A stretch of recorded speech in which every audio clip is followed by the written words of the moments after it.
Marine Expeditionary Unit. এরা সবাই ৩১তম marine expeditionary ইউনিটের সদস্য, যারা অত্যন্ত কঠিনভাবে প্রশিক্ষিত এবং বহুমুখী সক্ষমতা সম্পন্ন। তারা সমুদ্র তীরে আক্রমণ, প্যারাশুট ল্যান্ডিং থেকে শুরু করে জাহাজে উঠে তল্লাশি ও দখল অভিযান সহ সব ধরনের মিশন পরিচালনা করতে সক্ষম। এই ইউনিটটি মধ্যপ্রাচ্যে পৌঁছানোর ফলে নতুন সামরিক বিকল্প তৈরি হয়েছে। একটি মেরিন এক্সপেডিশনারি ইউনিটে সাধারণত প্রায় ২২০০ মেরিন ও নৌসেনা সদস্য থাকে, যারা ৩টি জাহাজ থেকে পরিচালিত হয়।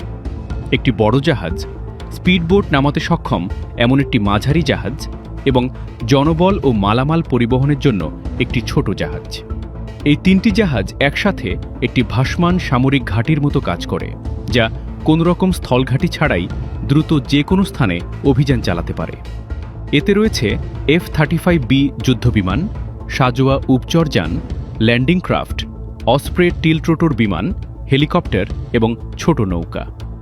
এই বহুমুখী সক্ষমতার কারণে মেরিন এক্সপেডিশনারি ইউনিটকে প্রায় মিলিটারি সুইস আর্মি নাইফ বলা হয়।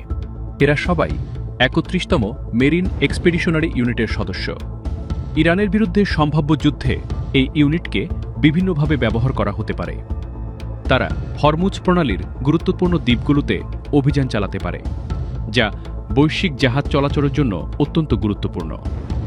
এছাড়া ইরানের তেল রপ্তানির প্রধান কেন্দ্র খার্গো দ্বীপ লক্ষ্য করে অভিযানেও তারা অংশ নিতে পারে, যদিও এ ধরনের অভিযান অত্যন্ত ঝুঁকিপূর্ণ এবং বড় আকারের বাহিনীর প্রয়োজন হবে। মেরিনরা হরমুজ প্রণালী দিয়ে চলাচলকারী জাহাজকে নিরাপত্তা দিতে পারে, জাহাজে চড়ে অভিযান চালাতে পারে এবং ইরানি তেলবাহী জাহাজ দখলেও ভূমিকা রাখতে পারে। তারা দূতাবাসগুলোর সুরক্ষা নিশ্চিত করা বা সমুদ্র থেকে হামলা চালানোর কাজেও যুক্ত হতে পারে।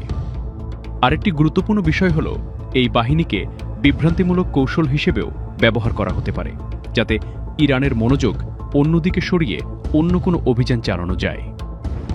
জাপান থেকে ইতোমধ্যেই ৩১তম মেরিন এক্সপেডিশনারি ইউনিট মধ্যপ্রাচ্যে পৌঁছেছে, আর ক্যালিফোর্নিয়া থেকে আসছে ১১তম ইউনিটটি।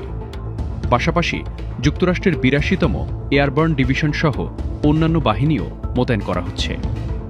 যুদ্ধ দীর্ঘায়িত হলে অথবা হরমুজ প্রণালী বন্ধ থাকার প্রেক্ষাপটে এ ধরনের সামরিক মোতায়েন মধ্যপ্রাচ্যে স্থলবাহিনীর উপস্থিতি বাড়ার ইঙ্গিত দিচ্ছে।